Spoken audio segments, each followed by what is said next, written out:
Hello friends, welcome back. I am Vivek Singhal from tradingwithvivek.com। और आज हम बात करने वाले हैं ओवरऑल स्टॉक मार्केट के सिनेरियो के बारे में। नाउ जब ओवरऑल स्टॉक मार्केट के सिनेरियो के बारे में जब बात करते हैं तो ऐसा फील होता है विवेक भाई, कोई स्टॉक बताओ ना कि क्या स्टॉक यहाँ से ऊपर जाएगा, क्या स्टॉक नीचे जाएगा।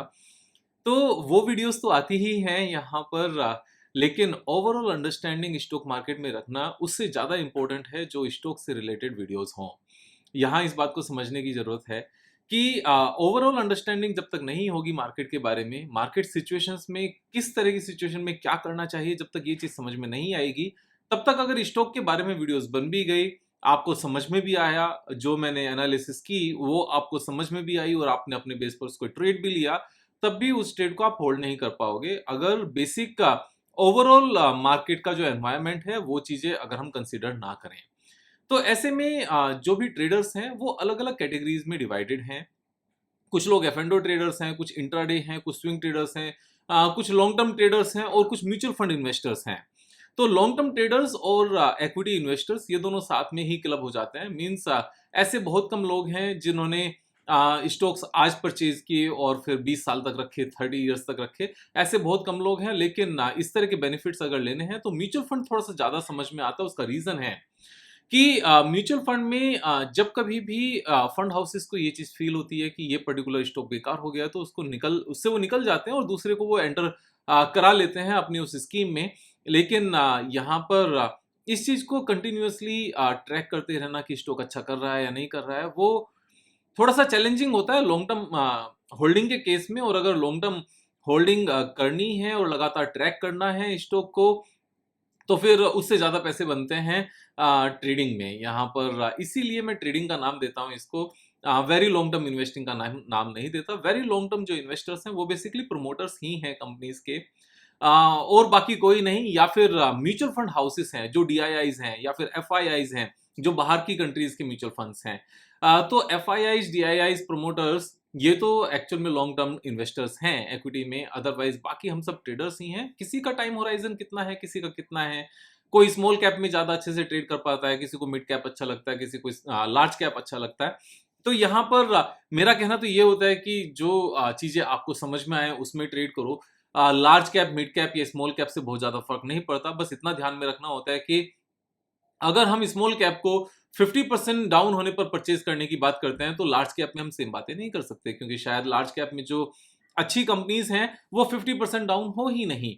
तो और इसी के साथ में अगर हम लार्ज कैप को ये कहते हैं कि जब टॉप से 30% डाउन आ जाए तब ले लो, तो हो सकता है स्मॉल कैप में हम इस बात को लागू ना करें, क्योंकि स्मॉल कैप यहाँ पर 60-70% भी डाउन हो सकती है, क्योंकि उसमें वॉलेटिलिटी ज्यादा होती है। और वॉलेटिलिटी ज्यादा होने का रीजन क्या है, वहां पर जो टोटल अमाउंट इन्वेस्टेड है इन्वेस्टर्स की, वो बहुत ज्यादा नहीं होती। फॉर एग्जांपल एक कंपनी है जो 2000 करोड़ रुपीस की मार्केट कैपिटलाइजेशन है।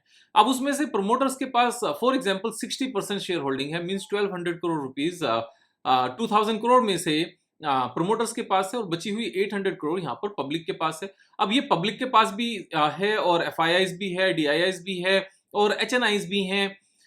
तो पब्लिक में एचएनआईज और रिटेल इन्वेस्टर्स दोनों आते हैं। तो अभी जब बढ़ती है, डिवाइड होती है, अब फॉर एग्जांपल किसी एक म्यूचुअल फंड ने इस 2000 करोड़ रुपीस की कंपनी में 5% हिस्सेदारी परचेज की, तो उसका कितना पैसा लगा, उसका करीब 100 करोड़ रुपीस लगा। लेकिन 5% लगाने वाले कितने हैं म्यूचुअल फंड्स स्मॉल कैप में, बहुत कम है।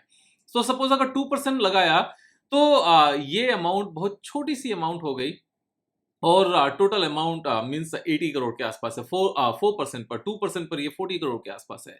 अब 40 करोड़ रुपीस में जब कोई भी स्टॉक नीचे जाता है तो म्यूचुअल फंड हाउसेस के ऊपर बहुत ज्यादा फर्क नहीं पड़ता, या एचएनआईज या फिर जो एफआईआईज हैं उनके ऊपर बहुत ज्यादा फर्क नहीं पड़ता। और अगर वो और नीचे जाता रहता है तो उसकी सपोर्ट के लिए बहुत ज्यादा लोग नहीं आते। लेकिन इसी के चलते, इसी के अगेंस्ट अगर एचडीएफसी बैंक जैसे स्टॉक नीचे आने लगे या कोटक जैसे नीचे आने लगे, और वो कंपनीज 10 लाख करोड़ की हैं या 6 लाख करोड़ की हैं, 5 लाख करोड़ की हैं, और 5 लाख करोड़ में यहाँ पर 2% जो अमाउंट निकल कर आती है, दैट इज 1000 करोड़ नहीं, 10,000 करोड़। सो 10,000 करोड़ रुपीज अगर यहाँ पर हम निकालें, और 10,000 करोड़ रुपीज को अगर डाउन साइड जाने लगे और वो 30% नीचे चला जाए, तो 3,000 करोड़ रुपीस का नुकसान होता है किसी भी स्कीम का, मींस म्यूचुअल फंड का, एफआईआई, डीआईएस का, या फिर एचएनआईस का। वहां पर एक बड़ी अमाउंट लगी होती है, और वहां बड़ी अमाउंट जब नुकसान में जाना शुरू करती है तो एक सपोर्ट आनी शुरू होती है बाकी इन्वेस्टर्स से। और जो वेरी लॉन्ग टर्म इन्वेस्टर्स हैं वो भी इस तरह के बड़े स्टॉक्स को जब वो स्टॉक्स नीचे गिर जाते हैं तब लंबे टाइम के लिए बाय करते हैं, तो लॉन्ग टर्म इन्वेस्टर्स उसमें आ जाते हैं सपोर्ट करने के लिए। लेकिन स्मॉल कैप और मिड कैप में क्या होता है कि जो सपोर्ट लार्ज कैप में 30% नीचे आने पर आनी शुरू हो जाती है, शायद वो मिड कैप के केस में 50% पर आती है और स्मॉल कैप पर शायद वो 60-70% पर आती है। तो हमें इन सब बातों का ध्यान रखना है। एनीवेज अभी जो मार्केट सिनेरियो है, इस मार्केट सिनेरियो में हमने पहले तो ये आइडेंटिफाई करना है कि हम इंट्राडे ट्रेडर हैं या फिर स्विंग ट्रेडर हैं या फिर हम लॉन्ग टर्म ट्रेडर हैं या फिर हम यहाँ पर इन्वेस्टर हैं। तो अगर हम इन्वेस्टर हैं फिर तो कोई बात ही नहीं है। 10 ईयर्स की अगर हम बात करें then India is going to grow. अभी जेपी मॉर्गन की भी एक रिपोर्ट के अकॉर्डिंग 2030 तक इंडिया की जो इकोनॉमी है वो $7 ट्रिलियन हो जाएगी और यहाँ पर अच्छी खासी फिर ग्रोथ साफ साफ है, उसमें कोई डाउट नहीं है। अगर हम लॉन्ग टर्म ट्रेडर की भी बात करने लगे, long term trader means we are holding a stock for 1 year or more, means 1 year 2 year और 3 ईयर। तो उस केस में भी ये जो वॉर है जो अभी चल रही है ये कोई परमानेंट तो है नहीं। This is going to last for few weeks में भी, अगर ये उससे ज्यादा खिंचती भी है, क्योंकि अभी तक कोई भी बड़ी कंट्री डायरेक्टली इस वॉर में इन्वॉल्व होते हुए नजर नहीं आई है। और बड़ी कंट्री इन्वॉल्व होते हुए तभी नजर आती, जो मेरी समझ है, अगर जो साथ की नेबरिंग कंट्रीज हैं अगर वो इस वॉर में इन्वॉल्व होते। लेकिन वो इस वॉर में इन्वॉल्व जब तक नहीं हो रहे हैं तब तक वेस्टर्न वर्ल्ड को शायद अपने शिप्स या फिर जो फाइटर प्लेन्स हैं उनको भेजने की जरूरत नहीं पड़े। और अभी तक ऐसा नहीं हुआ तो शायद आगे भी जरूरत ना पड़े।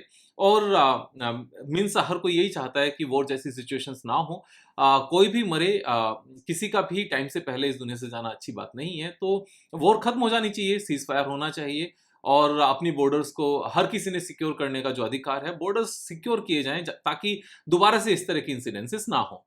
अब ये क्योंकि टेम्परेरी है और हम अगर ट्रेडर हैं लॉन्ग टर्म तो फिर यहाँ पर इम्पैक्ट खत्म हो जाता है कि अगर 15 डेज स्टॉक मार्केट ऊपर नहीं भी गई और साइडवेज चलती भी रही तो भी कोई फर्क नहीं पड़ता। अब बात आती है अगर हम स्विंग ट्रेडर हैं, मींस हमारा होल्डिंग पीरियड यहाँ पर 2 मंथ से लेकर और 6-7 मंथ्स के आसपास है, उस केस में क्या किया जाए? Now this is a tricky situation. ऐसे में अगर वॉर थोड़ी-सी 3-4 वीक चलती है, तो एक बात तो समझने की बात ये है कि जब तक ये वॉर चलेगी, मार्केट का नया हाई बनाना बहुत मुश्किल काम है, इतना आसान नहीं है। ऐसा बड़ा मुश्किल लगता है कि स्टॉक्स बारिंग फ्यू स्टॉक्स जैसे अभी BSE has made the life time high once again और लगातार चल ही रहा है, उस तरह के कुछ 1-2 स्टॉक चलते रहेंगे। लेकिन अगर ओवरऑल इंडेक्स की बात करें, बैंक निफ्टी की बात करें या फिर आईटी कंपनीज़ की बात करें, उनका नया हाई बनाना थोड़ा-सा मुश्किल काम है। और अगर इनमें से किसी भी सेक्टर ने, आप ध्यान से समझना, किसी भी सेक्टर ने, चाहे वो फिर निफ्टी एज ए होल हो या फिर बैंकिंग इंडेक्स हो या आईटी इंडेक्स हो या फिर कंज्यूमर ड्यूरेबल इंडेक्स हो या फिर एफएमसीजी इंडेक्स हो, इनमें से कोई भी अगर न्यू हाई बनाता है तो इसका मतलब अब इनसाइडर्स को, जो बड़े लोग हैं, उनको इस बात का पता चल गया है कि वॉर जल्दी खत्म होने वाली है और बाकी सारे सेक्टर्स भी साथ में चलना शुरू हो जाएंगे। क्योंकि आफ्टर द वॉर जैसे ही सिचुएशन ठीक होती है, यहां पर कोई एक या दो सेक्टर नहीं चलते, उस टाइम पर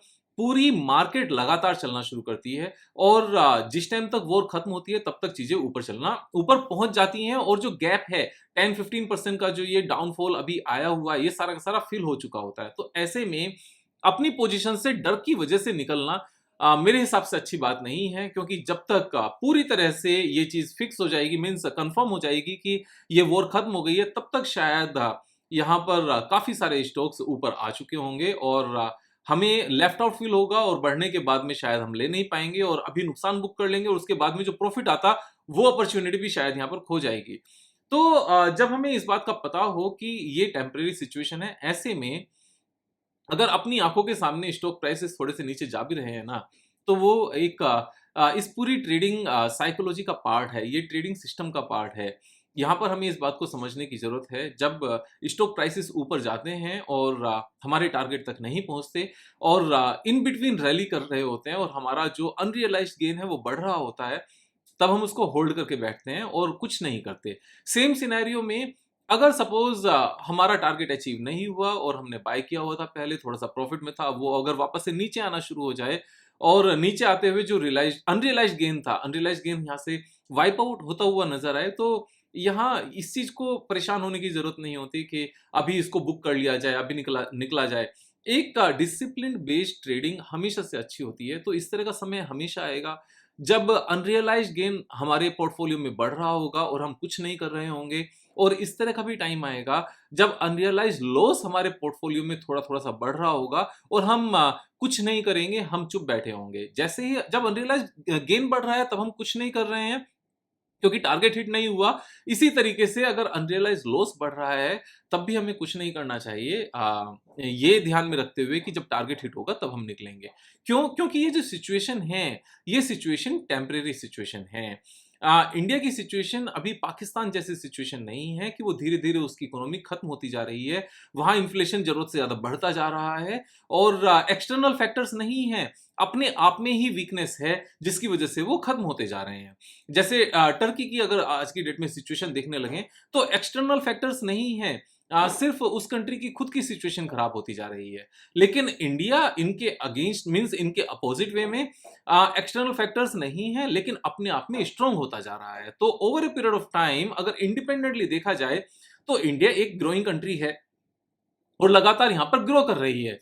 तो ऐसे में जैसे ही ये जो ओवरऑल इंटरनेशनल जियोपॉलिटिकल टेंशन्स हैं, इश्यूज हैं, जैसे ही ये खत्म होंगे, जो खत्म होने ही हैं अल्टीमेटली, तो मार्केट ऊपर चलना शुरू कर देगी। अब एक बात और ध्यान में समझें, जब रशिया और यूक्रेन जैसी वॉर जो इनिशियली बहुत ज़्यादा हाइप लिया और काफ़ी लोग मरे भी, जो अच्छी बात नहीं है ऑफ कोर्स, और वहाँ पर मीन्स एटम बॉम्ब की भी बात हुई, न्यूक्लियर वेपन्स की।